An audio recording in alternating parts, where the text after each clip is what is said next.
des choses que le Seigneur te donne quand tu es enfant de Dieu, c'est le pouvoir de marcher. Ce n'est que lorsqu'on est rempli du Saint-Esprit qu'on peut avoir l'assurance nécessaire et la foi nécessaire.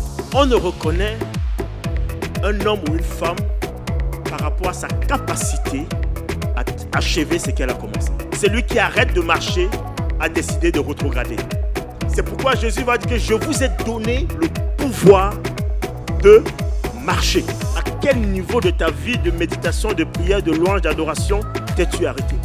Le Saint-Esprit nous donne donc le pouvoir de marcher, de ne pas s'arrêter. Est-ce que j'ai arrêté de jeûner?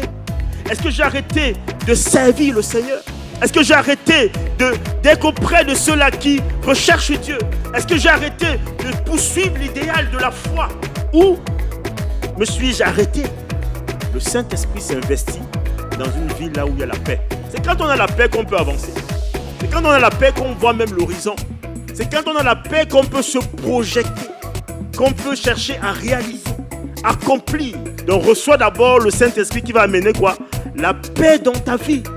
Souvent les choses ne prospèrent pas dans nos vies parce qu'on n'est pas passé par le brisement. Pour nous amener à quelque chose de solide, d'enraciner, de profond avec le Seigneur, jusqu'à son avènement. Que chaque jour de votre vie, vous devez l'exploiter à 100%.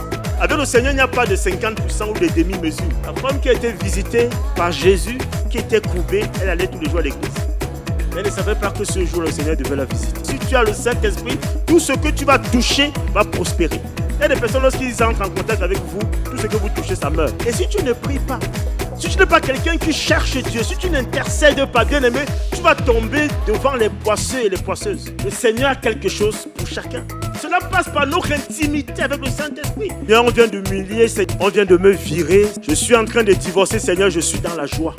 Qui a déjà pris ses épreuves pour un sujet de joie complet? Je suis dans les épreuves. Alléluia. Il faut avoir le Saint-Esprit pour dire ça. Il faut que tu atteignes cette étape de ta vie pour que chaque épreuve, que tu dis, Seigneur, je rends gloire à ton nom. Par quel pouvoir fais-tu certaines choses? Il y a un pouvoir dans le nom de Jésus. Il n'y a aucun nom sur le ciel et sur la terre qui peut amener le salut. Le nom que tu prononces, que tu proclames, que tu adores, la Bible dit qu'il n'y a aucun autre nom qu'à part ce nom-là.